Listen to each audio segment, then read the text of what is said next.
4 momentos. El primero es la elicitación.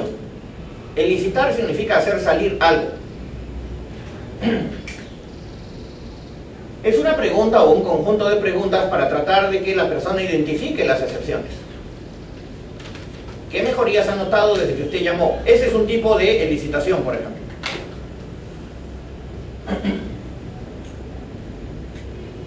La segunda etapa es marcar.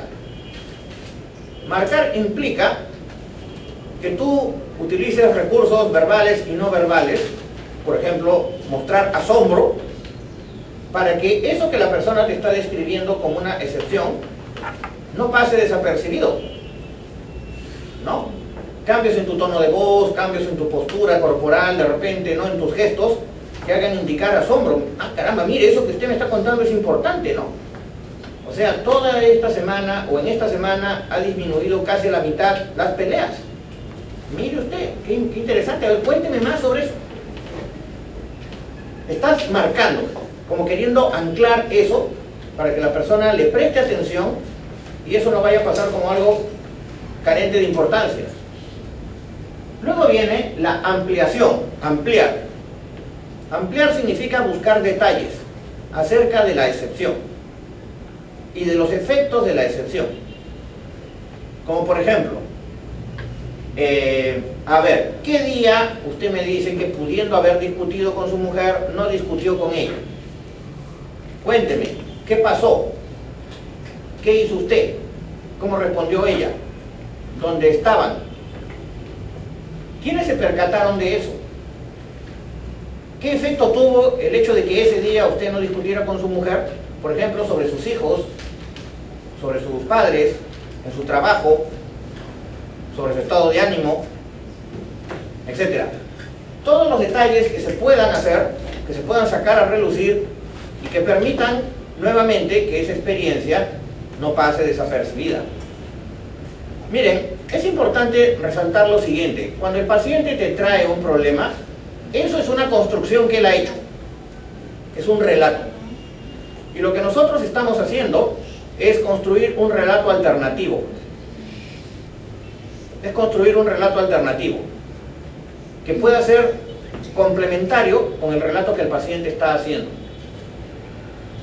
Y ese relato tiene, igual como todo, bueno, a mí me gusta hacer un parangón entre un relato y un tejido, ¿no?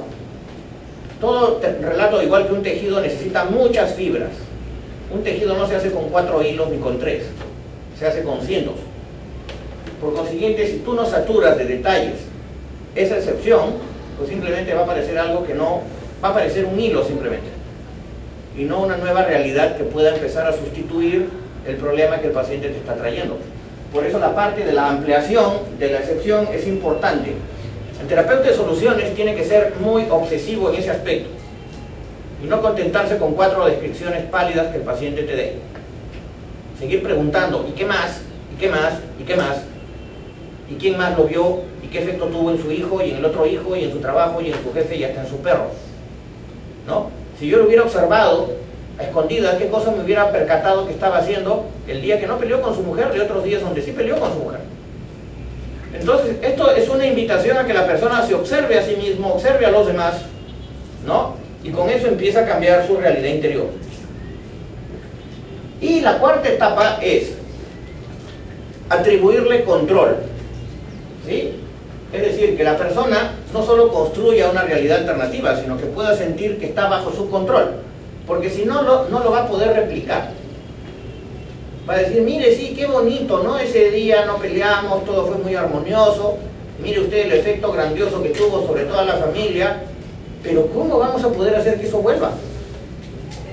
Y la idea es que la persona, gracias a tus preguntas, empiece a identificar las cosas que hicieron que esto se haga realidad, ¿no? Una de las preguntas principales es, ¿y cómo lo logró? Si la persona no lo sabe, nosotros lo podemos ayudar. Volvamos a ese día.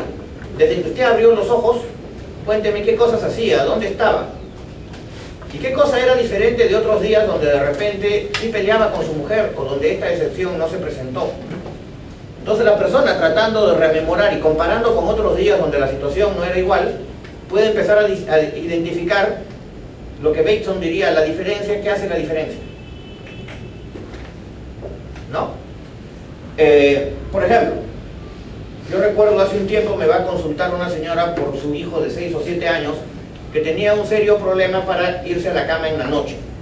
Si la mamá no se quedaba pues media hora, una hora ahí con él, entonces el niño no dormía, ¿no? Se ponía a llorar, se armaba todo un espectáculo.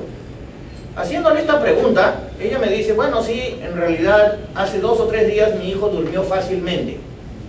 Pongámonos a pensar qué fue lo que pasó. Claro, al comienzo no podía dar con la respuesta, pero después identificó que en esa ocasión ella no esperó a que el hijo la llame como solía ocurrir, sino que ella fue con el hijo al cuarto, lo metió en la cama, lo arropó, se quedó 5 minutos con él, le contó un cuento rápido, le dio su beso y suficiente. Normalmente lo que la madre parece que esperaba era que el hijo se vaya a la cama solo, se arrope solo, se cuente el cuento él solito y después empiece a gritar para llamarla. Con lo cual se caía en una especie de tira y afloja, ¿no? Que ya estás muy grande, duérmete tú solo, no mamá, que no puedo, tengo miedo, hasta que la cosa llegaba pues a un nivel de malestar en el niño y en la madre, que es donde recién ella acudía, y de mal humor encima, ¿no? Aplicar esa receta todas las noches estaba haciendo que tal vez algo que podía haber sido una simple dificultad se convirtiera en un problema que tendía a cronificarse.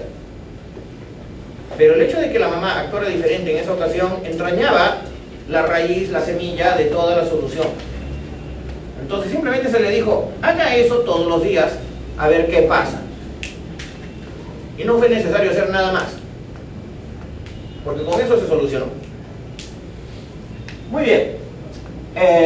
Ahora, en algunos casos la pregunta de cambio pretratamiento no va a dar por resultado que exista una excepción que se puede identificar. La persona dice, no, desde que le llamé hasta ahorita no ha habido ninguna mejoría, al contrario, incluso estamos peor o estamos igual. Entonces nosotros podemos acudir a lo que se conoce como preguntas de proyección al futuro. Dentro de ellas la que más destaca es la pregunta del milagro.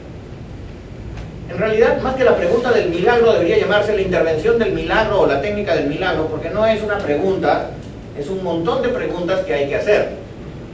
A veces tú te puedes pasar toda la sesión con ese tema.